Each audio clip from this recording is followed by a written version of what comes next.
You tune into the Sportscast with Brian, Craig, and Jeff. Give you all the sports news you need. We give you outspoken thoughts about all the headlines. We talk baseball, football, hockey, and more. No matter the topic, we cover it. Get ready for the show and keep it outspoken. Keep it outspoken. We keep it outspoken only on the Sportscast.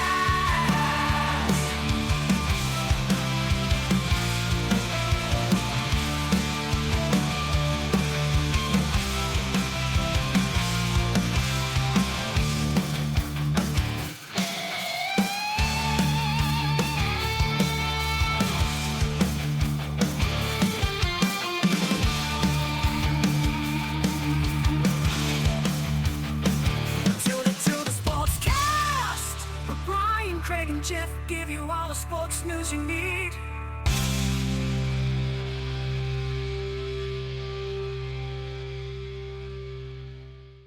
Hey guys, welcome in, and thank you for taking your time to take a listen to Watson's Playbook. This week, we talk about the NFL awards, the quarterbacks who might be on the move, and Dak Prescott has another surgery. The spotlight of the week, we discuss Super Bowl 55, and do we have an undisputed GOAT? All on episode number 38 of Watson's Playbook. You, George Foreman, all of you chumps are gonna bow when I whoop him. All of you. I know you got him. I know you got him picked, but the man's in trouble. I'm gonna show you how great I am. That's the reason you're in this business. If you have any kind of pride or any kind of dedication or any kind of backbone or spunk to you, you should try to be the best in your own profession, regardless of what it is. Today, I consider myself the luckiest man on the face of the earth. The Chicago Bulls pick Michael Jordan of the University of North Carolina. NBA season, the respect from those two, and that's it, it's over. This historic 2020 NBA championship belongs to the Los Angeles Lakers. The Lakers conquered the bubble, and banner number 17 will soon hang in the rafters.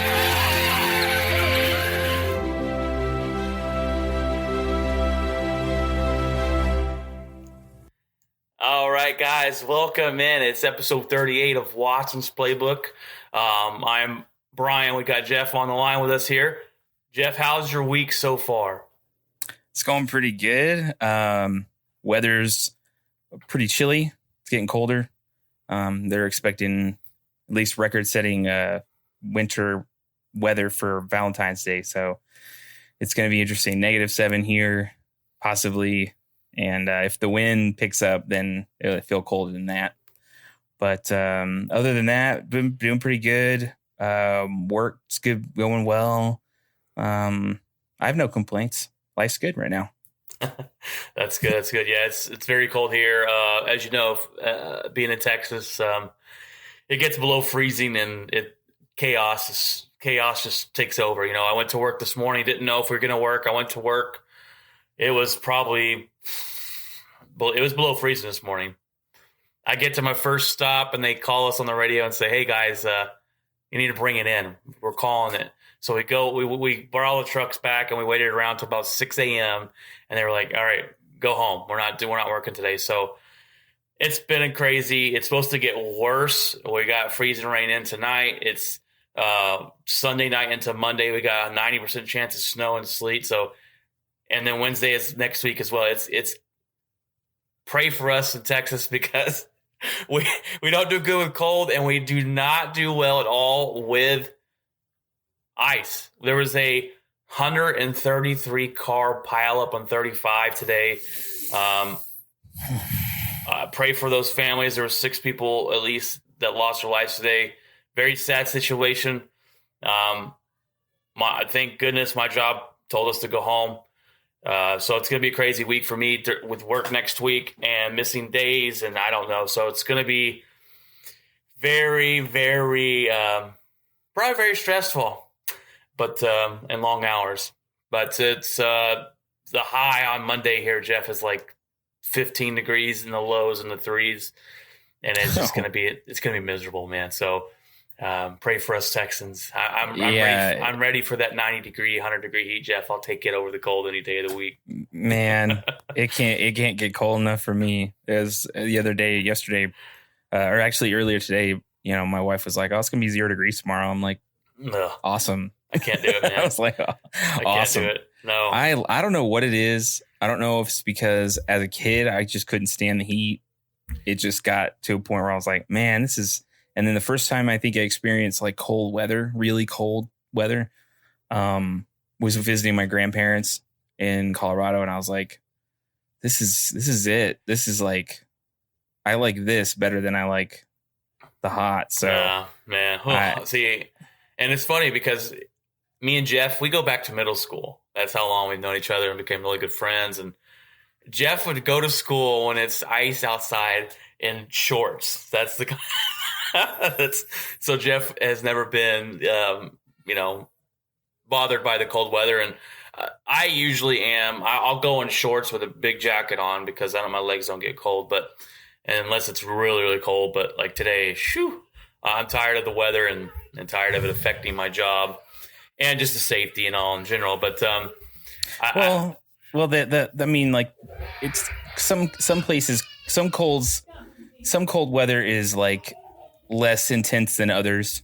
I would say like if you talk about like a more humid cold, like a New York, it can get a little colder there. I think that's why it seems colder there. Then you have a place like New Mexico or Utah or Colorado. Yeah, it's dry. And it's a dry cold. So it's a little bit less. It doesn't feel as cold as it would normally feel.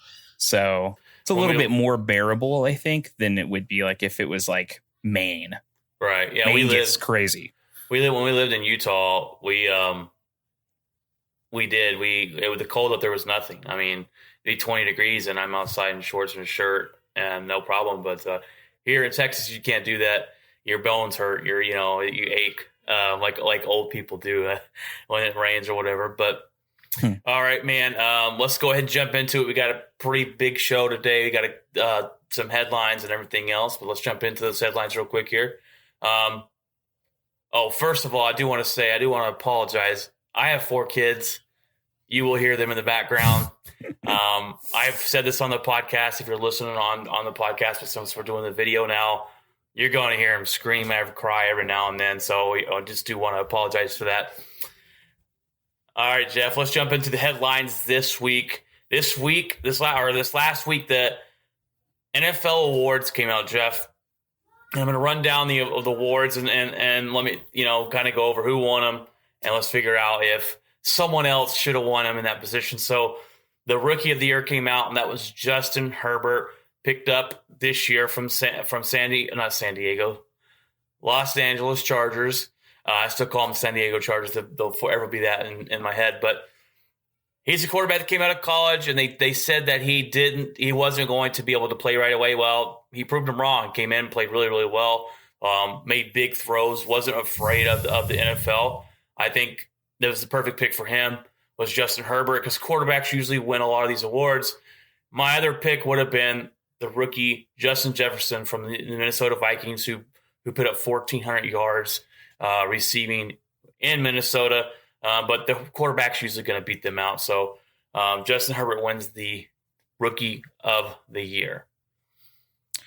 Yeah, I think that's perfect. Yeah, I think it makes total sense. Hard earned.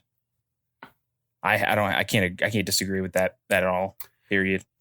The Defensive Rookie of the Year was Chase Young, picked up the number 1 pick. Not number 1, the number 2 pick in the draft from the Washington football team. He's a beast. He's a guy that's going to automatically get to the quarterback. He's going to get you sacks every year. Coming out of college, they knew this guy was going to be a beast, and he's been a beast this year, and he's going to continue to get better on that front line. I don't know if there's really anywhere else they could have gone with the award there. Defensive. I don't know too much. I don't know too much about him. I didn't really follow him too much. I know he's really good. I just haven't really. I can't definitively say, oh yeah, like, right. I know for a fact that's Defensive Rookie of the Year. And a lot of the defensive side of it, unless it's an absolute stud, I think a lot of names get kind of mixed up because, there's a lot of them. Unlike the offensive side where they're more flashy and they get them more recognized. But I think Chase Young is a very good candidate there. The next one I have an issue with, Jeff. Defensive Player of the Year, Aaron Donald wins the award, and it should not have been Aaron Donald. It should have been T.J. Watt. T.J. Watt played in one or two less games than Aaron Donald and beat him out in every stat, basically. He should have won Defensive Player of the Year. Instead, it went to Aaron Donald. His brother, J.J. Watts, came out on social media, on Twitter, I believe it was, and said that, look, Aaron Donald's a great guy. Much respect for him, but T.J. Watt should have won it. And in my opinion, it should have gone to him and not Aaron Donald.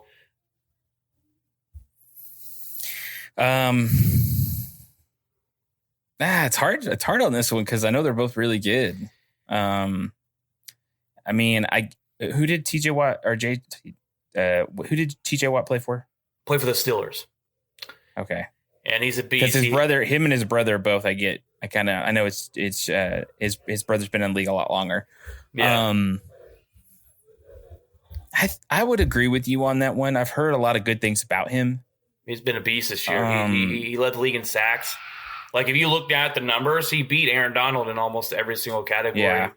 And missed and played lesser games than him. So I thought it was a shoe-in. But who picks them? Is it players and media, or these picks are? I believe it's just media and the writers and stuff like that. But not players. So maybe it's just the name. It seems like this pick was like you said, it's a bigger name, a popularity contest instead of who actually should have won it. The offensive player of the year was Derrick Henry, which I totally agree with. He rushed. He's one of only 7 or 8 running backs who rushed for over 2,000 yards in the season. There was talks about him being up for the MVP as a running back. That's huge because we all know that the MVP usually goes to the best quarterback that season. So Derrick Henry wins it there. I don't think there's any argument of the best offensive player was. He's been a beast. He's been posterizing people and stiff arming them into the next dimension. And it's been fun to watch him this season. Yeah. No, I agree with that completely. I've seen a lot of plays from him, and he's just very explosive. Oh, yeah. He's a freight train. You get him downhill, man, good luck. Yeah. Coach of the year is exactly who we thought it'd be. Kevin Stefanski from the Browns, coming over from Minnesota this year. He did a fantastic job leading the Browns to the playoffs. And like I said, really getting the outside noise out of there and just getting them focused on football and running the system he wants to run there. So fantastic job by him this year. I also thought runner-up could have been the Buffalo Bills coach. What he's done the last 2 years has been pretty impressive with them. But Kevin Stefanski, hope I'm not butchering that last name, Stefanski from the Browns wins that one. Yeah, that I can't disagree with that. We've talked about the Browns coach and the Browns team and how they bounce back and rebound multiple times this season. Cannot disagree with that whatsoever. Well deserved. Yeah, and there's a lot to be excited for Cleveland fans going forward. So I think so too. And that's huge there because that doesn't happen. That's happened in a long time. No. Comeback player of the year was Alex Smith, and I think this one's a no-brainer, even though he didn't get all the picks for it. He got one person picked for Ben Roethlisberger to win it over him. But Alex, this is a no-brainer. The guy almost lost his life, almost lost his leg. He had like 17 to 20 surgeries. They thought he might not ever be able to play football again. He did. He proved them wrong. He came back. He played this year. And he's continuing to play. He's still on with the Washington football team as far as I know. So we'll see what happens for him. I don't know if they plan on him being the starter, but for him to even get back out there is just an amazing story. Yeah. Everybody knows, well, at least in terms of like a lot of people who are, I guess, hardcore NFL fans that follow all the news stories and stuff like that, knows how important having a healthy season this year for Alex Smith was, how big of a deal it is that he was even on the field. And I mean, giving props to him from, I think, all people that are fans in the NFL. It doesn't matter who you are, whether you're they're a rival team or not. You're still like, clapping your hands at a good season of being healthy for him. So yeah, I think that's a good choice. Yeah, I totally understand. And there'll be a documentary on it. There'll be a 30 for 30 or something on his story. Oh yeah. There was a 30 for 30 on him already on his draft and where he came from, but there'll be a 30 for 30 just on this and his comeback story, or at least a documentary. And so I'm looking forward to that. I'm not saying there definitely is, but it's a good story. It's probably be out there. Speaking of documentaries, we want to go ahead and quote in here there. Athlete A, we're going to do a review in a couple weeks here. At the last week of the February, we will do a review of Athlete A as a documentary we chose for this month. So look forward to that. That we were talking about documentaries, so I wanted to throw that in there. MVP, Jeff, give a round of applause. MVP, Aaron Rodgers, your man, AR-12, killed it this year, played like the MVP, and I hear all the, Mahomes should have won. Look, Aaron Rodgers beat I'm kidding. Every quarterback, even Patrick Mahomes, in every single statistic except yards this year. He deserves it. He played like MVP. He's a beast, and he deserves it. I mean, there's not much you can say about it, unless you're just a hater. Well, Brian, I am a hater. You're a hater. I am a hater. I agree. I think this couldn't have happened at the better time for Aaron Rodgers. I think that in a year where it was in doubt, is he going to be the guy? They just brought in a dude from the draft. What does this mean? To prove all that wrong, to go out there day in and day out, show your worth. Yeah, I mean, I can't doubt that whatsoever.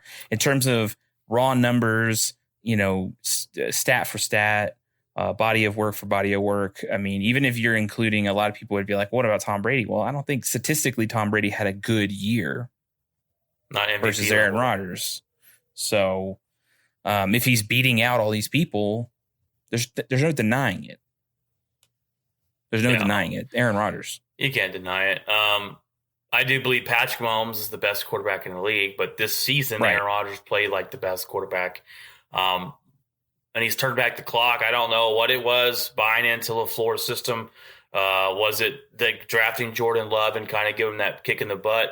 But it worked, and whatever it did, I hope he comes out next couple of years and plays that way and see him retire at Green Bay Packer. Jordan Love, he's made that pick look even worse. I mean, so we'll see where it happens. There's talk about trading Jordan Love, but I don't know what trade value it would have, and that's a whole different situation I go into. But we're not going to want to get off too much topic here.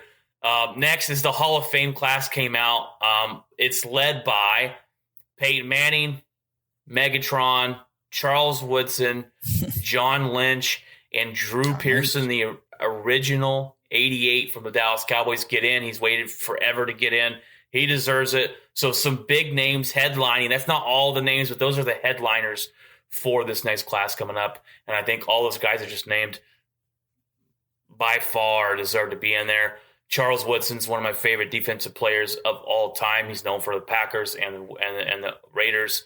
Peyton Manning, he might be the best quarterback I've ever seen play the game. Megatron wasted his career with the Lions, but he made one hell of a career with them. What a beast of a wide receiver. John Lynch, who can't forget John Lynch, hard-nosed, hitting guy, played back in the day a little bit when football was still able to still able to knock someone's lights out. So he was a good guy, and he won the Super Bowl for Tampa Bay Buccaneers, I believe. And did he play for Denver too? Or am I mistaken? He did play for the Broncos. I thought so. Did he won a Super Bowl with them too, right? Or no? I know that's Shannon Sharp. Shannon Sharp won a Super Bowl with the Broncos, and he went and won a Super Bowl with the Ravens. Okay. Yeah, with the Ravens. Yeah. That's right. I couldn't remember if John Lynch won one. I know he won one with Tampa Bay, but I don't think he was with the team for a while. John Lynch is I would say a majority of his career was here and then somewhere else. So I think he was split most of his career, where it's like I would say a good majority of it was in Denver. And then he finished it off there in Tampa Bay, and now he helps run the 49ers. So, All right, Jeff, another headline this week popped out that we keep hearing that a Carson Wentz deal is rumored to be sooner than later. They keep saying it could happen any hour by the day. The Eagles wanted, I think, way too much for him. The two front runners are the Colts and the Bears, and they're the two teams interested because the connections they have with Carson Wentz. There's a coach there. Frank Wright is the coach of the Colts in Indianapolis, and he helped coach Carson Wentz. And there's a Bears coach, I forget his name, but he helped coach Carson Wentz. And my question is, does Carson Wentz have anything left? He fell off a shelf this last season. I don't know. That's a big issue. Ever since he got injured, he looked like he was going to be the MVP of the season.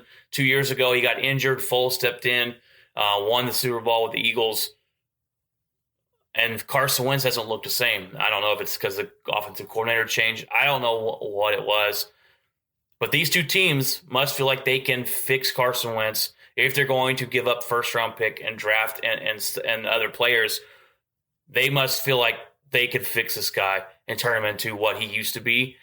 Especially with the Colts being so close and so far away, or so close and so just one piece away of the quarterback of actually winning a Super Bowl. And the Bears, I hope they pick him up because I don't know. I just think it's going to be a bad idea for the Bears or the Colts to pick up Carson Wentz. I don't think it's going to go very well, and I'm hoping it's the Bears and I can just laugh at them. But what's your take on Carson Wentz? Do you think he has anything left? Do you see him going to these two teams? I hear the teams are becoming impatient with what Eagles are asking for.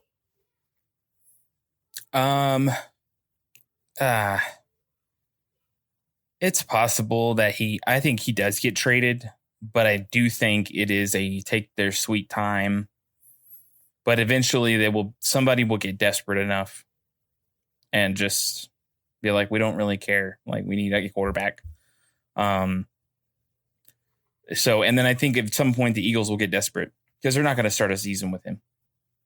It's not going to happen. I don't think so either. And they've bought in on Jalen Hurts. He played last year, and they bought in on him. I'm not a big Jalen Hurts fan. I don't think he throws the ball very well. He does use his feet pretty good, but I just don't think he throws the ball really well to be a starter.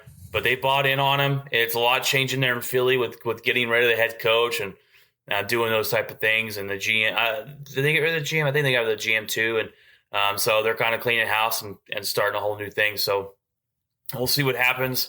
But yeah, Carson Wentz, they're going to have to eat some money, I believe, as well. They wanted when they make the trade, they want someone to pay some of the money, some of his contract, so they're not having to eat all of it. So I don't know. Whoever gets him, I think, is going to probably overpay, literally with first-round picks, and then happen to pay some of his contract. I just don't think it's worth it.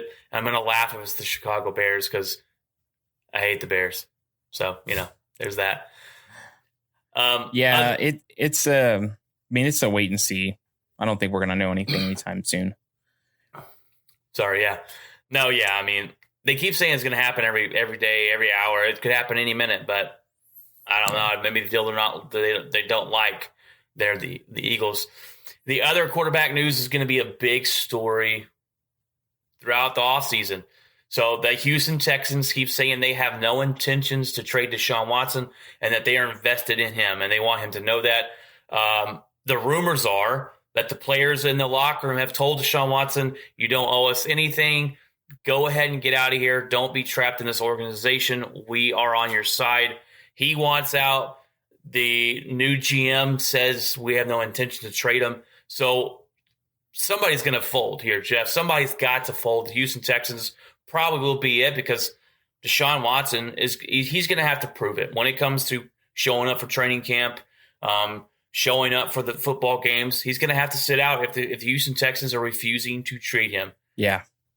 But my opinion, if you're the new GM of the Houston Texans, you can trade Deshaun Watson for at least 2 1s, maybe 3 1s. Deshaun Watson's a fantastic quarterback. I'd take him on my team if I didn't have Aaron Rodgers. And you can get a buttload back. The GM that was there before and head coach, he was the same guy, traded away all your first round picks. You don't have a lot, so you could use those first round picks to rebuild the team. But they're really set on Houston. Houston's really set on Deshaun Watson, which I don't blame them. But someone's going to have to give. And I don't know if the longer the Texans wait to deal with this issue, they could get less in return for Deshaun Watson, because teams are going to know, hey, look, let's say if Deshaun sits out a couple games next season, they're going to know they're desperate to get rid of him. They're desperate to trade him, so maybe they can get away with not giving up so much for him. So lots going on in Houston. It's going to be the biggest story of the offseason, in my opinion. Yeah, this is going to be a very ugly situation. I don't know what's going to happen. I know I hear stories about Champ Bailey, trying to have conversations with Deshaun Watson about coming to Denver. I've heard that was it Champ Bailey and somebody else keeps kind of doing that. I want to say it's DeMarcus Ware as well. He'd be a fantastic fit in Denver, Jeff. You should trade. Give away Drew Lock, trade around 2 first-round picks and maybe more to get him. I think if you add Deshaun Watson to your roster next year, and maybe a couple of defensive players in the draft, I think it turns Denver into a very a team that can compete for deep in the playoffs, in my opinion. But go ahead. Yeah, I would love to see it, but yeah, it's just it's tricky. I mean, if they're not going to trade him, they're not going to trade him. It's the weird thing about that. I mean, he could sit out, and then he would he technically be a free agent after that? Nope. No. Now I forgot, Jeff, that they've changed the rules. But back in the day, you could sit out and there was no repercussions of it. Now, if you sit out, you lose money. There is no ifs, ands, or buts. Last year, they made that rule because they had players sitting out, and it used to be you were fined by the team, but the team could waive that fine. Now you cannot waive that fine. They get docked that money no matter what. So if Deshaun Watson is willing to fight to get out of there so bad, he's going to have to pay some money to do it, and he's made millions, so I don't see why he wouldn't if he really wants out. Or just show up and be injured and not play. I don't know what else he could do. I think eventually the Houston Texans will have to trade him. I don't think they're going to have a choice, in my opinion. Or they're going to be paying a guy to sit on the bench all this money they're not going to be able to move on from. But they burned the bridges, in my opinion, with Deshaun Watson, and I think he's out. I think the players usually, and most of the times, have the leverage. Absolutely. Because without them, I mean, you don't want a player going out there and losing games. You don't want a player going out there and not being motivated. Like, that's just going to make the team bad. That's going to make the players, upset. Like, it's just not good. So I mean, if he wants to leave, let him leave. Right. And especially the quarterback. It's not like it's gonna change anything. That's what I don't understand. Like, you are not the team you were before. You're not going to be competing for a Super Bowl. Trade the guy, make him happy, get some stuff for it, and rebuild the team.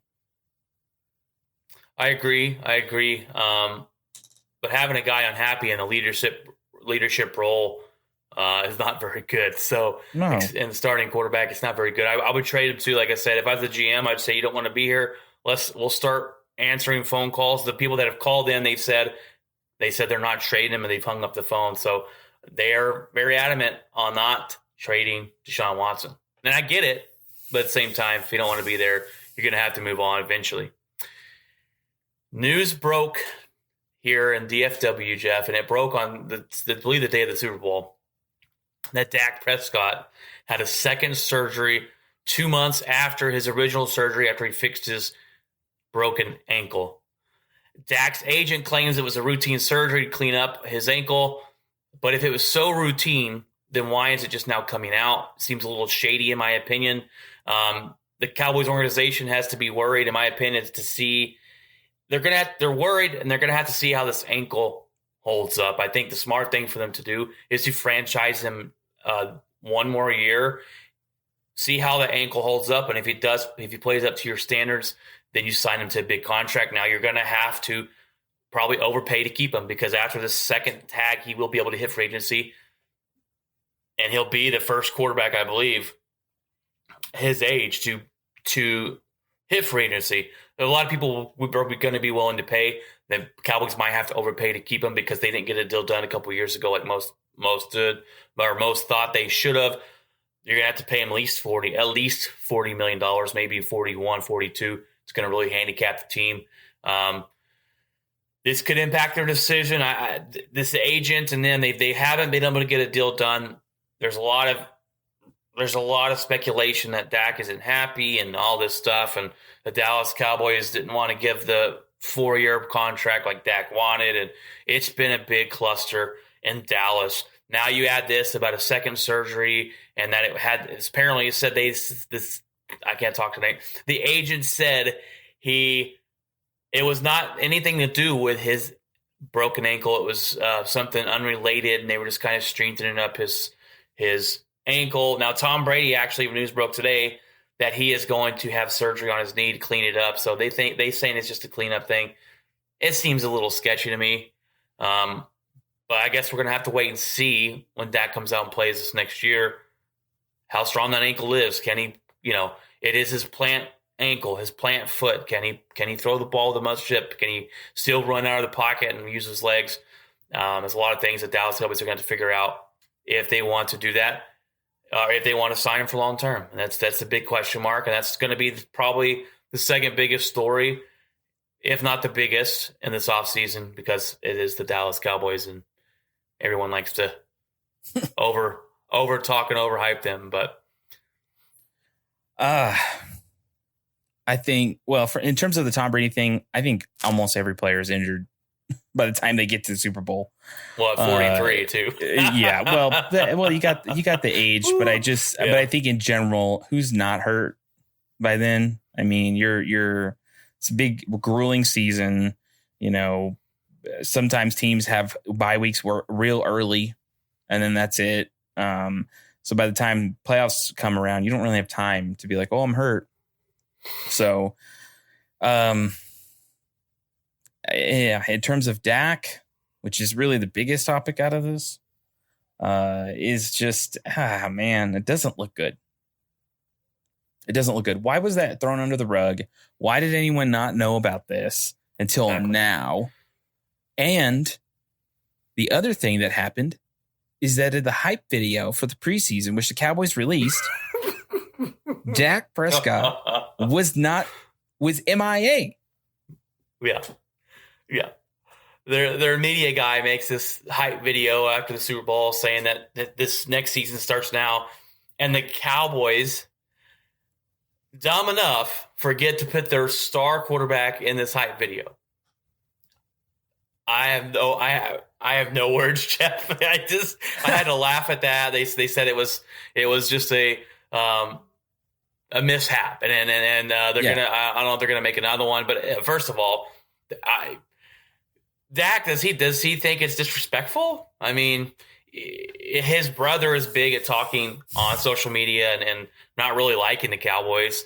So I don't know. It's interesting story and relationship. I guess we'll figure out at the end of the day when either Dak signs a big contract with him or he finds somewhere else to go in free agency. I mean, that's what's really going to solve all the rumors. But yeah, to make a hype video and not put your star quarterback in it, it's just too comical. It's not a good look.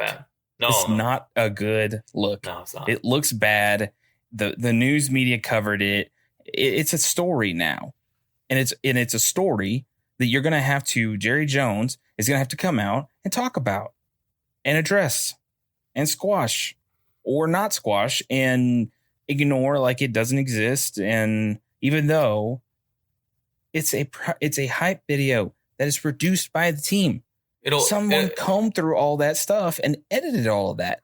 You're going to tell me they didn't put 2 and 2 together and go, oh yeah, are we missing some footage? Are we missing a player? Wait a minute. No, I don't think Jerry's going to address that one. Someone might lose their job, over that. But I don't think Jerry's going to talk about that. Maybe he talks about the second surgery. We haven't heard from Jerry Jones in a while, but he usually Somebody will ask Jerry. Somebody will ask him. But he doesn't. He's not on the radio show every week like he is right before Super Bowl, right before the playoffs and stuff. So we'll see. We'll see when we hear from him. Now we're going to switch it over to the MLB. So the MLB has come out the other day and they said that they're going to deaden the baseballs, which is, you're like, what? What do you mean? So last year and the year before last, they had such a surge in home runs, and players came out and said that, and their assumption was that they've juiced the baseballs. Now the MLB will never come out and admit that they messed with the baseballs to get more home runs, to add more people in the stands and watch more games, which I don't even know if hitting more home runs really adds more people into the stands and more viewers.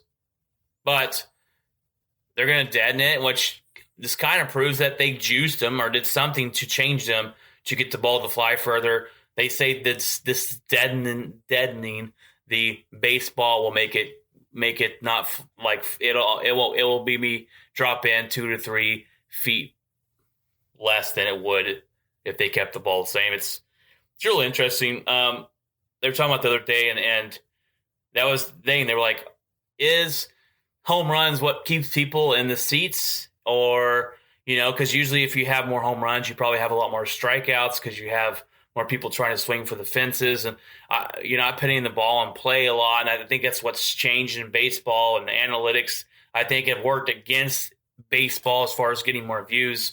But it's very interesting to see. I guess we're going to see this year and see if those numbers drop down any at all. This is something that's been kicked around for a very long time, at least the last, I would say 3 or 4 years, really, that it's been talked about. It's a story. It's shocking to think or whatever, but a lot of the fan bases and it's been known something's up with the walls. And to top it all off, to kind of put a little bit of a idea, had there been more home runs? Sure. There's also been a lot more strikeouts. So it's just like, there is a give and a take. This is not the same as stealing signs with video cameras. This is not the same as recording practices to gain an edge on the other team. Patriots. Yeah. Sorry. Okay. And Josh McDaniels. Try to do it in Denver, and it's like, come on, the organization's a little bit more better than that. So it ultimately, what does this mean? It means that you're going to get a drop a little bit in the baseball distance. But if you're Aaron Judge and you're hitting a freaking bombs going 480 some odd feet, no one's really going to bat an eye, I don't think it's going to change. Yeah. This isn't like it's turning, first of all, Altuve, he's a good hitter. He can hit home runs. It's not because of a juiced ball, because are there times where, it's like he barely made it over that fence. Yeah, sure. Maybe it was because of the juice ball, but 9 times out of 10, it's not because of that.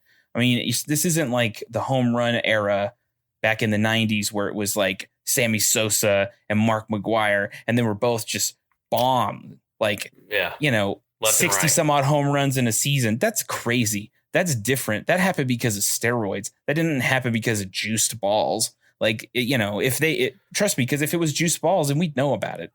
And then they'd just be doing it all the time. Well, and the home run crown would be nothing. Right, and the juice balls is it's an advantage for every hitter. It's not, steroids is only an advantage for the guy taking the steroids. If they Major League Baseball, they come out and say, yeah, we juiced the balls, I don't think it'd be that big of a deal, because maybe the pitchers might be mad because the ball's bouncing going a little harder than it, further. But at the same time, it's given to everybody. So, it's not the same. It's not the same as steroids or anything like that. I don't think it's that big of a deal. I just thought it was interesting that came out, because it was like, well, now you're kind of admitting that you did change the balls up. You did juice them a little bit, and you got to bring that down a little bit. And yeah, I mean, and I would even sit here and say, and I know this is a very non-conventional way of thinking, but in terms of baseball and in terms of pitching, I would even say that Major League Baseball should probably allow some certain substances to be on the hands of pitchers. I think that's something that should happen, whether it be pine tar, whether it be something, because it allows them to control that ball a little bit better, so that, people get injured less. People get, and I think that's the thing, is like, it's just a substance. It'd be no different than them licking their fingers and putting dirt on their hands, like it, or licking their fingers and put chalk in there. I mean, they use a substance anyway. So if they're trying to, if you can narrow it down to where it's like this and this are the only two substances you can use. You can either use the bag, use the resin bag, or you can use these two substances, and that's it. That's it. That would eliminate everything. They would not be licking their hands anymore. I know that's what they're talking about because of the COVID stuff, whatever. No more of that. But I mean, it would eliminate that. So just allow that to happen. If you're going to allow these juice balls to happen, allow the pitchers to have a certain substance that has been certified by Major League Baseball to be okay to use. So these people don't have to be like going under the radar trying to grab, sticky tack or whatever and putting it on their hands or, whatever, Yeah, I mean, I get it. If you're going, in a way, if you're going to give the juice balls to the batters, then give the pitchers maybe a little bit more of an advantage. It doesn't change anything about the pitching. All it does is just give them a little bit more control. That's it. Yeah, you may be able to control the ball a little bit more, but I don't know. We'll see. We'll see if this year, I don't think it's going to change anything. And I think really what's changed all the home runs has been analytics. They don't want you just getting to first base. It's kind of useless nowadays. And so it's changed a lot, but for the worse, in my opinion, as far as baseball goes. But the one thing I didn't add in here, Jeff, is Green Bay Packers, a couple coaching notes. The Green Bay Packers signed a defensive coordinator from the Rams named, what was his name? It was something Barry. I think it's Josh Barry. I forget. And I forget, Jeff, because I'm not really thrilled with the hire. I'm not really thrilled with it. He's been a defensive coordinator 2 times in his life, and both teams have been garbage defenses. He coached on the Rams last year, but he wasn't the DC. So the reason they hired him is he does have a link with Matt LaFleur, and they run Vic Fangio's defense. So that was one of the 2 main reasons they hired him. So I'm interested to see with a more talented team, because he was a defensive coordinator for the Lions and the Washington Redskins, and both defenses never ranked higher than 28th. But then you look at the defensive talent, and it was really bad. So I'm hoping Joe Barry, that's his name. I'm hoping that it pans out. I'm not very excited. Our old coach, Mike Pettinen, who I think we'll be begging to have back before the season's over with, he went to the Bears, and not as a defensive coordinator, but he went to help out the Bears and scheming things up. So we'll see. We'll see what happens there. The Bears. So we'll see. So 2 things I threw out there, I got to add in, but I'm not very excited about it. But we'll see what happens. Side notes here, Jeff. Side notes. We only got 1 for you. No, we got 2 for you today. So the Last of Us video game. Actually, me and Jeff, we love the game. The Last of Us series, it's my favorite series. It's one of your favorites. I know that. And we actually did a spoiler podcast. If you're watching the video on YouTube and you want to go hear that spoiler pod, it's not a spoiler anymore because you've probably already played the game. And if you haven't, what is wrong with you? Because it's about time. But go listen to that. But so Last of Us is making a TV show on HBO Max, and we found out today who the characters, who's going to be playing the characters. So Ellie, Jeff, the main character in the game, is going to be played by a girl named Bella Ramsey. I have no idea who she is. I do know she played in Game of Thrones. Very successful show, so hopefully that translates over. The bigger news was Joel is being played by Pedro Pascal, also known as the Mandalorian. He was also in Wonder Woman. He was also in Equalizer 2 that came out in 2018. We actually watched Equalizer and Equalizer 2 the other day, but big name for Joel, and I'm interested to see how Bella Ramsey portrays Ellie in this TV show. And I know me and you are super excited about this show coming up, man. Oh, man. I can't even fathom. Because at first, there were some talks about casting, and they were talking about this guy who is an awesome actor. And it was a bunch of rumors like a couple days ago. And I'm like, I don't know. I don't know about this. And then today, when they showed that, I was like, oh, okay, that makes sense. Totally.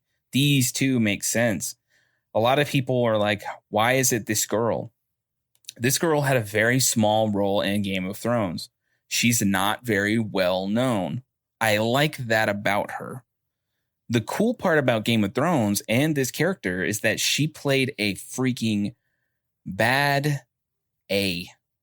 Like, she was a queen in that show, and she didn't put up with Jack. It was crazy.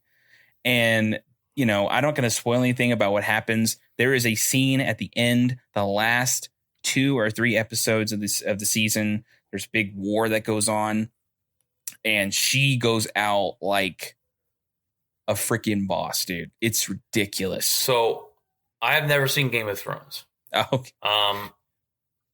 And so I have no clue who this girl is. And I kind of like that too. I'm always one to give actors a shot. And then if I like them, I kind of try and follow their career and see what they get into. So I'm interested, like you said, I'm interested to see who she is and how good she could play the role of Ellie. But this, like I said, we talk about the game. The game is the best game we've ever played. The series, hopefully, it's great. It's on HBO Max, so we have HBO Max, and we watched a show called The Small Things today. I know, All the Little Things with Denzel Washington and Jared Leto, and it's actually in theaters. It just came out in theaters, and we saw it was free on HBO Max. We watched it today. A little disappointed in it, I'm not going to lie, but HBO Max is a great service. If you want to go check them out, they're great. But I'm interested. I think this is going to come out next year, 2022. Something like that, I think. Something like that. So this is also from, producer of Chernobyl. I don't know if anybody's watched Chernobyl or not. If you haven't, watch it. I have not. If you can watch Chernobyl, you will get a very good idea how this show's gonna look. Right. The amount of production value, the amount of detail, the tonality of it. The director changed. It used to be the producer of Chernobyl was actually going to direct it. But now he's just producing it along with Neil Druckmann. Neil Druckmann's actually writing the screenplay. And so he's working with the team as well. But the director is somebody else. And I haven't seen his movie. I want to see it just to kind of get an idea of his style. Because if I get an idea of how he shoots his stuff, then, ultimately you're going to get a good idea of what to expect for the show in terms of style. Right. So I think it's going to be awesome. This is one of the perfect things, Sony internal properties that you could ever put in a TV show that makes sense. It's because it's totally real. It's all about human emotion. It's perfect. Right. And that's what we talked about. Is that game, the Last of Us game? You feel all the emotions, Jeff. Oh, absolutely. You feel all the emotions playing that video game. And so if you haven't played it, go play it. And then you can look forward to this series like me and Jeff are. So the other side note, Jeff, go ahead and take over that. You told me about that a while ago, so you want to jump into that? You're talking about MLB The Show? Yeah, you know more about it than I do, but okay. So MLB The Show information came out a couple days ago. They released a video with kind of like they did this little weird, I guess it was more like production last year where they had like puppets and the puppets were kind of talking and selling. They would go in the commercials too. And it was more of a promotion type thing to promote the game itself. So one of the puppets like looks like the old Yankee pitcher Goose Gossage. And then the other one obviously is the cover athlete. But the cool part about this, they announced you can openly go to MLB The Show. If you go to the PlayStation blog and look up MLB The Show 21, there's an actual beta test. It's called a tech test. And you can sign up for it. I signed up for it the second they announced it. And then you will be given an email with a code to download. And you can play MLB The Show online with people for about a week. nice. I think it ends on the 23rd of February, which will give you an idea. They're basically stress testing the servers is really what that means. And rightfully so. They're going to have a lot more players playing online and a lot more players playing on launch day than ever before because it's now going to Xbox as well. Right. So along with that, they announced a roadmap, which throughout the month, they're going to release several videos talking about features, even culminating with the actual next gen release of video. We have not seen next gen gameplay yet. If you look at the video that they showed earlier this week, it's actually saying PS4 game being played on a PS5. So it's not the PS5 native game. So we haven't seen that yet. But the one thing that get leaked today that Sony took down, which was creating your own ballparks. No which way. I love. That's pretty sick. Yeah. Oh, and so, dude, I mean, anywhere from logos to concession pricing to I remember being able to do that with Madden one time, and I went insane. Yes. So this is, I guarantee you, I'm going to create my own ballpark with my own team and everything. And if you could take that and you could play against other players online in your own like online league, man. That sounds pretty awesome. Sweet. Yeah. Yeah, I remember that Madden you're talking about. But it was a long time ago. Yeah. That's pretty sick to create your own ballpark. And yeah, I haven't seen that. This will be the first time it's ever been implemented there and MLB The Show. And like you said, it's such an awesome game that it was only on PlayStation, but they started making them make it for other systems because they couldn't make a baseball game. It was unfair how good this baseball game was. So MLB The Show is the only baseball game to find and that you're ever going to want to play. So when does it come out? I think they said that the release date is let's see, April 20th. So it's coming out April 20th. Sooner than anyone thought. But again, the information's been a little late. That's the only difference. The information's been a little late. So, but the information's coming. It's just trickling in. They did this before. Every MLB The Show game, they do these live streams for like 3 or 4 hours. They go in depth of all the features, all the nuances, hitting mechanics, everything. If anybody wants to check that out too, I think it's the Sony San Diego Twitch channel. It's meticulous. They deep dive into everything. It's crazy. And they do it for like 3 hours. So nice. All right, Jeff, it's time for the spotlight of the week. And the spotlight of the week is Super Bowl 55, Jeff. And it was such a boring game. It was a absolute domination by the Bucks. They beat the Chiefs 31-9. The number one scoring, the number one offense in the NFL, Jeff, did not score a touchdown. They had Patrick Mahomes rushing like running around like a chicken with his head cut off. The Bucs controlled the game from the beginning. They never let up. The Chiefs struggled on offense. They didn't score a touchdown, like I just said. The last time I saw defense dominate like this was when the Seattle Seahawks beat the Denver Broncos, the Legion of Boom. That was probably the worst Super Bowl I ever watched. No offense, Jeff, but they had to, you had Peyton Manning, Manning come in, and we redeemed ourselves. Okay, a couple years later, we redeemed ourselves. Y'all did. Y'all came back and won, but they dominated. I mean, we've never seen Mahomes shut down like this. This is one of his worst games he's ever played.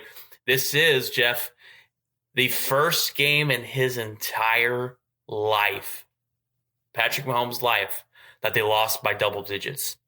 In high school, college, little league, the pros, they have not lost by double digits. This is literally his worst loss in his life on the biggest stage in the biggest game against the biggest quarterback. Patrick Mahomes, Jeff, ran for 497 yards either before he threw the ball or got sacked. He covered almost 500 yards running around, Jeff, trying not to get sacked. That is insane. And the biggest issue is Andy Reid didn't do anything about it, Jeff.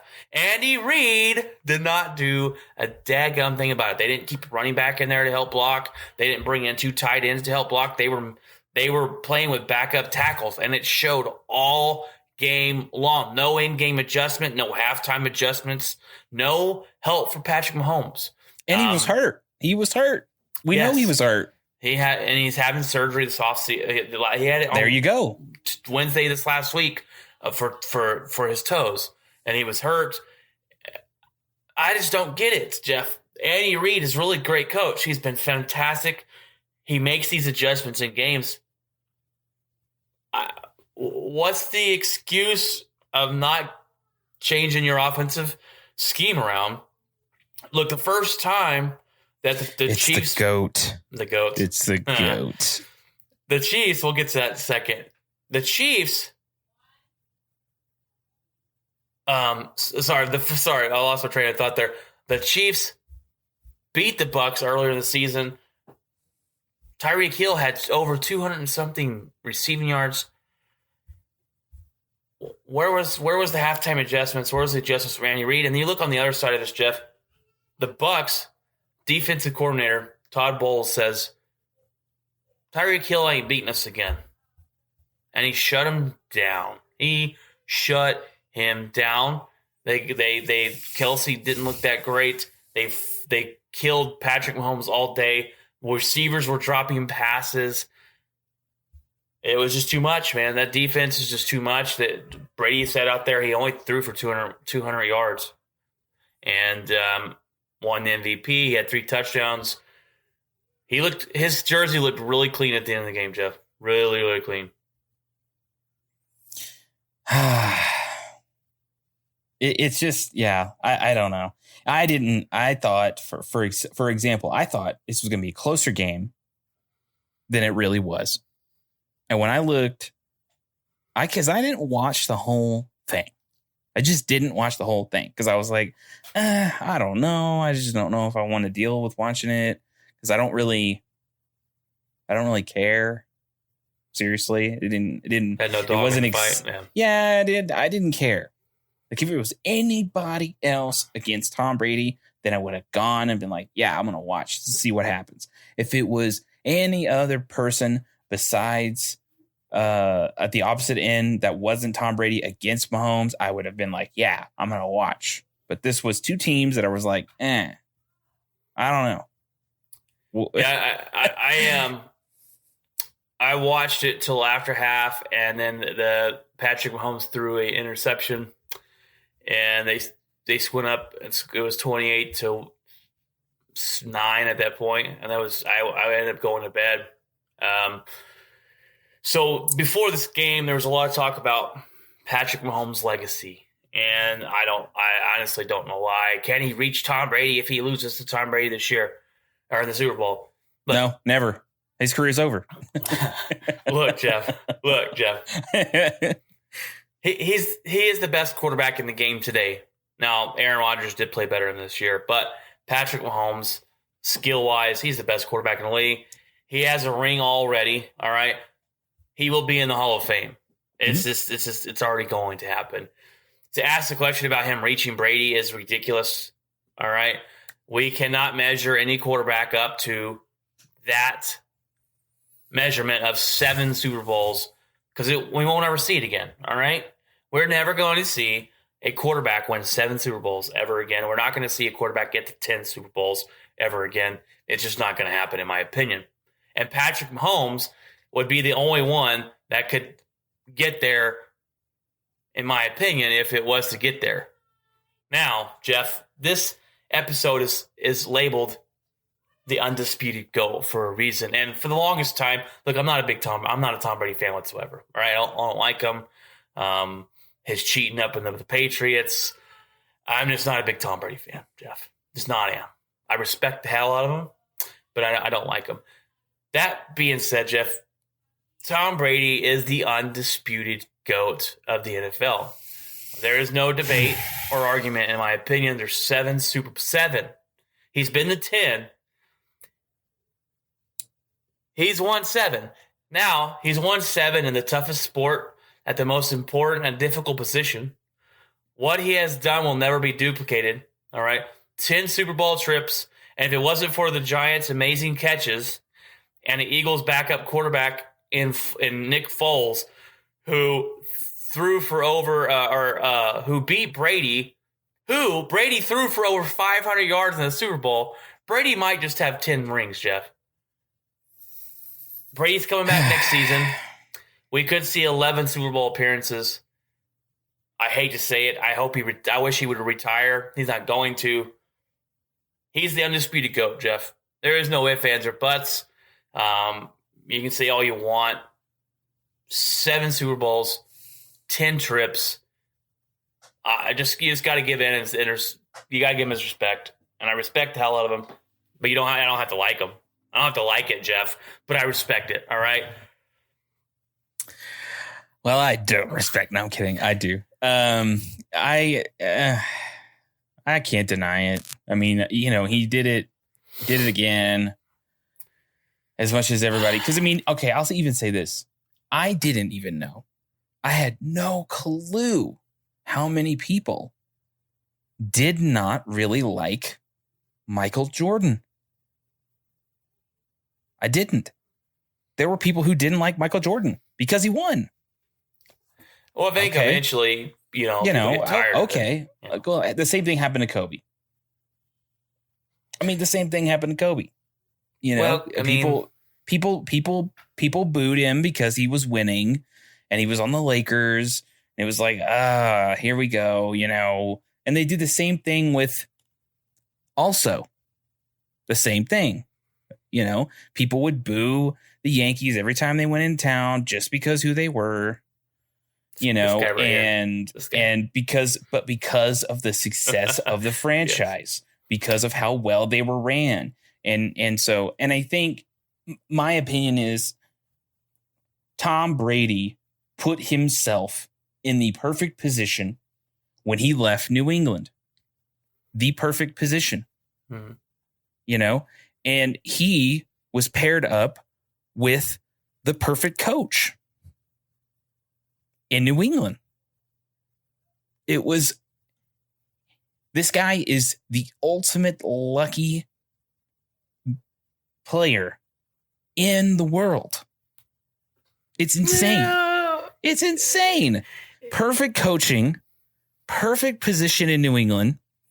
Bill Belichick is a genius along with Tom Brady's talent. Then Bill Belichick's like, well, maybe time's up, Tom. And Tom's like, well, not yet. And I'm going to go somewhere else. So what does he do? He puts himself in the perfect position. I'm going to say this. Now, Tom Brady. Along with the talent. I'm not denying the talent.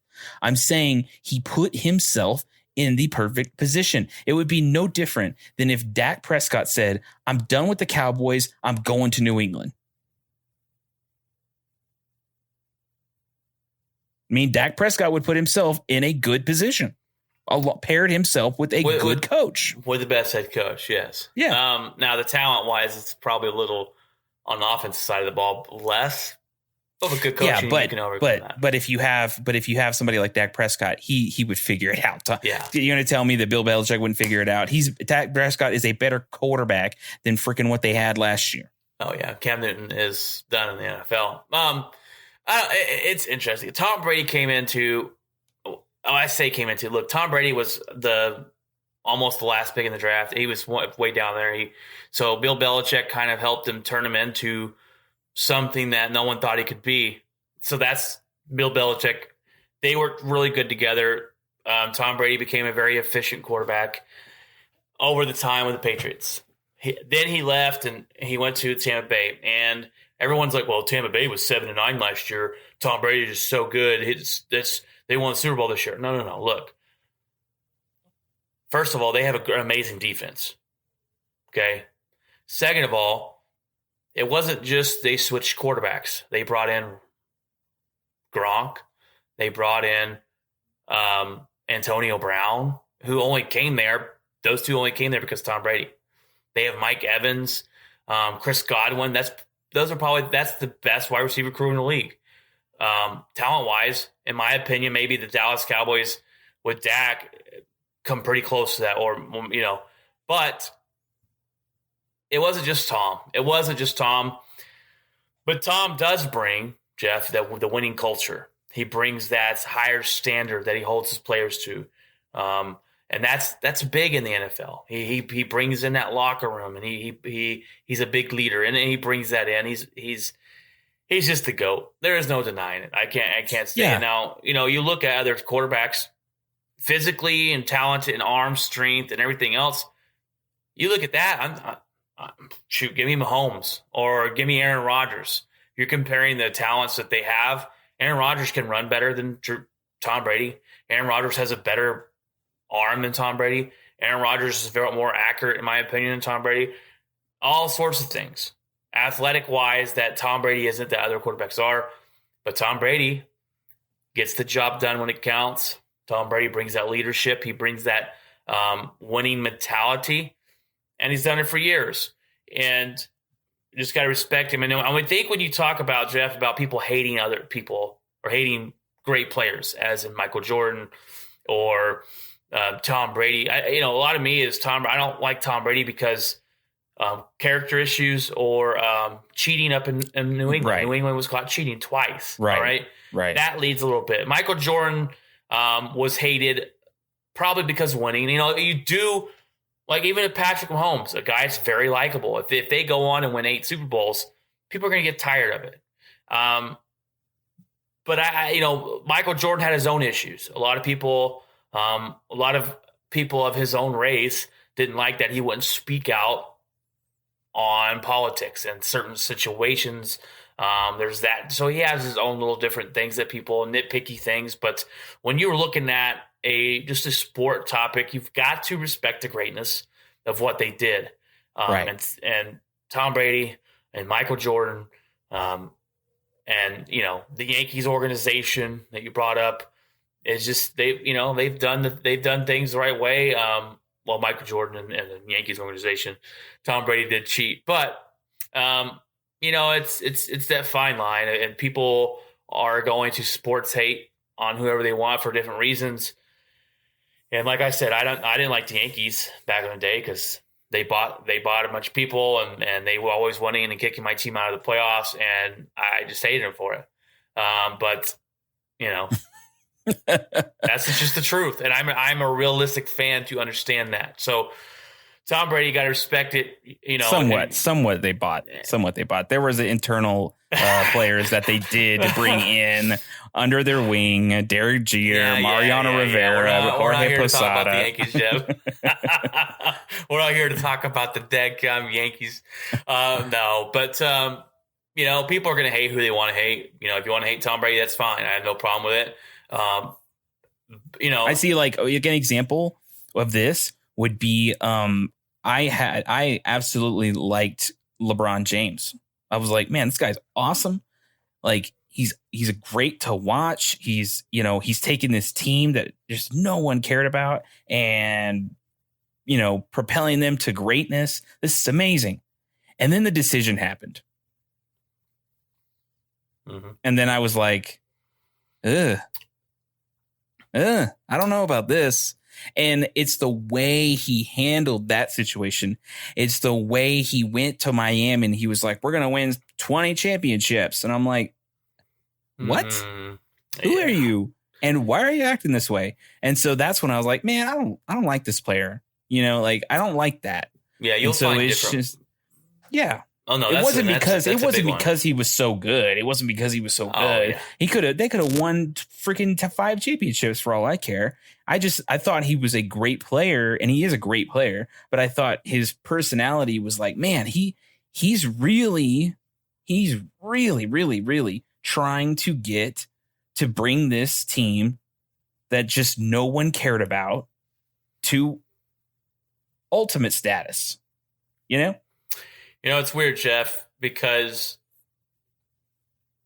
LeBron James, I hated him for the same reason coming out and with that and the way the decision and like who you are, or who do you think you are, man? It's weird to have a player on my team, Jeff. I'm a Lakers fan. If you can't see from, careful! Don't hit yourself with your mic. The Lakers. I'm a Laker fan, Jeff. We talk about it. Kobe Bryant, big inspiration for me. Being a Laker fan and Shaquille O'Neal and all that stuff, but it's hard to have a player on my team that without him we would be nothing, and helps us win championships last season. Great, but I don't like LeBron James. I don't. I have my own reasonings. The decision. I have other reasonings that I'm not going to say on this podcast show, but so it's weird. It's weird for me because I know without him, I appreciate him helping my team out by all means, and winning championships for us. And hopefully we go back again and win this year. But we'll see. But it's interesting to have that player on your team now that you're like, I don't really like you too much, but I respect for what you're doing for my team. And he's a marvel in his age and the things he's still able to do at the high level. Well, and in the humanitarian efforts, the guy is doing well. He's very much like how Kobe was helping the youth and building up schools and trying to kind of curb the dynamic in communities and stuff like that. LeBron James is doing that too, outside of the court, which is cool. I like to. That's pretty cool to see players. I like when they show that kind of stuff, when they show players give back. Right. So yeah, I mean, and I think he even he did a lot of cool things after Kobe died, like that really kind of immortalized Kobe and made the Lakers organization more and their drive to win a championship more about Kobe as opposed to just the Lakers organization, because, Kobe, in a lot of people's eyes, especially a lot of young people's eyes today, Kobe Bryant is the Lakers. He is the Lakers. He's the face, and the Lakers, so he's the face. So I liked how LeBron handled that. Yeah, he handled it very well, very respectful. Did you see the championship rings that they had made this year for them? I saw that it somehow commemoratized to Kobe Bryant. So you can take the ring top off, and it has all the jersey that they've ever retired in there, in that inside of it, and it has Kobe's 8 and 24, and behind that is the black mamba. It's black, and it's like the black mamba. He's the mamba. It's the black mamba snake skin behind it. And then on the logo on the other side, it's got a black mamba snake kind of wrapped around it. So they did honor Kobe Bryant in such a fantastic way. The Lakers organization and LeBron James did handle that very well. And like I said, you're going to these players, especially all-time players. There's some players that, you might like, that I might not like, and we all have our own opinions on them. But I think the great ones, you can't deny what they do on the field. And that's when it starts becoming asinine, when You start, oh, I don't like Tom Brady. Da-da-da. Okay, cool. What do you think about his football? Oh, he sucks at football. He can't play. Well, then you're wrong. You're just wrong. Obviously. You're obviously not worth my time arguing with you. A lot of the times when people sit there and he sucks at football, it's because you don't want to play against him. Just say it. Anytime the Broncos were like, hey, we're heading to Foxborough, I'm like, no, I don't want to go there. No.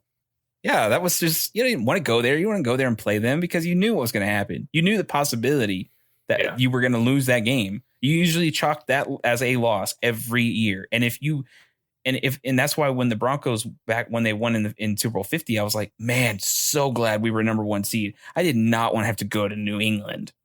Man. Did you know, what was it? I think, because the biggest flaw of Peyton Manning and the biggest thing for him was his playoff record was horrible. I mean, you go look at Peyton Manning's playoff record, he was horrible. So people automatically assume that Tom Brady owned Peyton Manning in the playoffs. But Peyton Manning is actually like 2-1 or 3-1 against Tom Brady in the playoffs. But you wouldn't think that because Tom Brady made all these Super Bowls. Yeah. And Peyton Manning didn't win a lot of playoff games. So there's that you can easily think this or that, but if you go look at it, it's like, wait a minute. Peyton Manning, Tom Brady's the GOAT. And we all see players through different generations and different things. And, like Barry Sanders. To me, Barry Sanders is the best running back I've ever seen play the game. He is the best running back. People argue Emmitt Smith because he leads the league. Emmitt Smith holds the record. Smith holds the record. Barry Sanders was forced out. Now, well, the Lions made him retire. Didn't make him retire, but they suck so bad that he decided not to play football. And I honestly, I think that and I think they sucked so bad that it caused him to not love the game anymore, which is horrible. Exactly. It's exactly horrible. Right. The Lions have done that to 2 Hall of Famers. But my point is even though Tom Brady, Emmitt Smith holds the records and Tom Brady, in my opinion, is the GOAT, I've seen quarterbacks better than him. They haven't had the success. They haven't had the hardware to prove it. Peyton Manning, to me, is might be the best quarterback I've ever seen play the game. But Tom Brady has the 7 Super Bowls. So, it's that fine line of walking of how important are Super Bowls to you, compared to, Brett Favre and Aaron Rodgers are one of the best to ever play the game, and they're only going to have 1. Aaron Rodgers still has a chance to get more, but I don't think it's going to happen. Anyways, John Elway was great. 2 Super Bowls, rocket arm. What a player he was. Dan Marino, one of the greatest to play, never had a ring.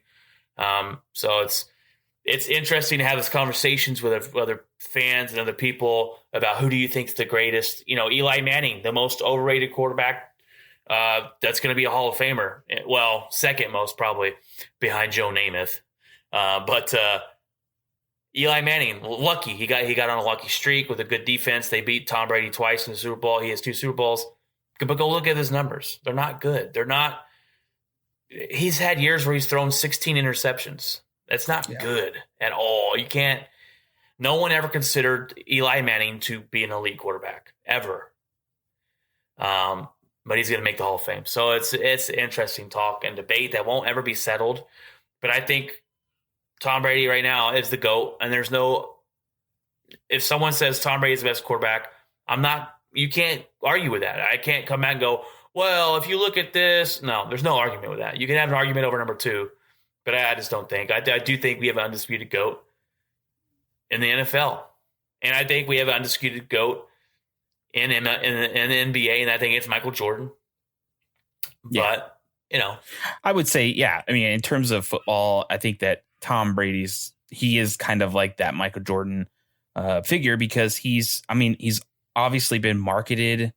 He's got a marketing team behind him that is perfect because he is the face of like success. A lot of people think when you win a championship, they always see, oh, it's Tom Brady won another one. Like, you know, so it's kind of that kind of idea. So in terms of like, yeah, he is. And for football, yes. Right. There's no ifs, ands, or buts about it, man. There's no ifs, ands, or buts. It's hard to deny. It's hard to deny the championship stuff. Yeah. You just can't. So you can't do it. No. You just can't. You can't do it. All right. That is this episode, guys. Number 38, the undisputed GOAT, Tom Brady. We'll see if he wins next year. The Chiefs are the favorite to win it. Odds are, and then I think it's the Bucks and the Packers and the Bills, and so it goes to forth. But that came out the other day too. Way too early for that. But we're looking. Hey, where's the Packers, Brian? Packers were number 2 or number 3, okay. 2 or 3 on the list. Oh, okay. We'll see. We'll see what happens. It's a very interesting offseason. Then things to look forward to. Where were the Cowboys? Oh, I know. I didn't go down that far the list, Jeff. Oh. So. Oh man. So, but I hope you guys are staying safe out there with the winter coming in, the winter mix coming in, and it's affecting the whole country. So. Oh, it is, and it's I hate it. I hate the winter weather. I hate the cold. I hate the snow. I hate the ice. I hate it all. Welcome to the ice age, Brian. We're in the ice age. I saw a meme the other day. I think my brother posted it. It said, "Welcome to Texas this week. We're going to have winter all in 1 week. It's all coming at once." And it's true. It's going to happen. And they said it's going to be, I heard the weatherman say it's going to be the coldest weather we've had in over 25 years. Jeez. So, be safe on the roads out there, guys. I know you native Texans, I know how to drive in it, but a lot of people around here don't. Nope. They don't, when it could be drizzling outside and people don't know how to drive in it. So it's 10 times worse when it snows and ices. We're looking forward to getting into the off season and talking about different sports. You're going to hear more basketball, maybe a little hockey. My baseball team has been so bad to watch lately. I decided I'm going to watch more hockey. And so we'll have some baseball talk on here and some different things. We got the documentary review of Athlete 8 coming up in 2 weeks, Jeff. Episode number 40, I believe.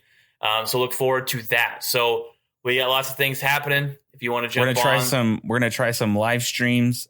Streaming this. We'll do some tests. Probably we can try to do some tests this weekend just to test it out and see how it works and see how we can get it working.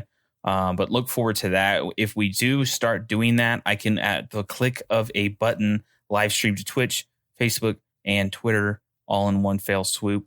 I think what I'll do with YouTube is just upload the videos there. That way I can put it all together and put all that together. So, but other than that, look forward to that coming up soon. And also, I just want to make sure anybody that's watching on YouTube, just like, share it, subscribe, hit the bell notification. Whenever we upload videos, you'll get notified, and that way you can share it with people. And then also subscribe to the podcast on there, because if you do that, then we'll put a link into the actual podcast where you can download. You can either download the RSS feed, or you could go ahead and download it on any other podcast platform. So, and grow the channel. That's the idea. Yes, me and Jeff, we do this for fun. It's something we like to do. And it's also adding to Jeff's resume and doing things. And we're not making any money off this. We don't plan on making any money off this. It would be great, but we don't plan on it. We do it for fun. We do it to talk about passion of ours in sports. If you ever want to reach out and have anything, any questions you have, any want to get to know us more, please email me at watsonsplaybook@gmail.com. Very easy. You can reach out on Facebook, Twitter. We are on basically all the podcasts, social medias, or you can find us on Google Podcasts, Apple. Find us everywhere. We're everywhere. We want to be everywhere. We want you guys to like the show, share us. If you know someone likes sports, share it with them. If you're a woman who likes sports, great. If you don't, and if you're a woman who comes across this podcast show and you're, oh, my husband likes sports, pass it along to them as well. We're looking forward to getting to connect with our listeners and just want to grow the show. Yeah. And so, whenever we do if we do all these, do the live stream stuff, we will have the ability, as long as people are around and want to see it, the ability to chat with the viewers right then and there. And we would probably do that. I mean, once the show grows a little bit more, we'd probably do that right at the end. Answer any questions that we see that are kind of a big deal, that we want to, address a little bit. And even if you had any questions for us in general, we would answer those too. So, right. Yeah. We look forward to that. When we do our first one, it's not going to be a whole show. We just want to see kind of how it works, and maybe we'll promo it in. Maybe some questions in there of some people coming on, but we'll see. Yeah. We'll probably do Facebook first. I think that's probably the easier one to do. Yeah. But we'll go from there, guys. We're looking forward to continuing to do the show, and like I said, stay safe in the winter weather.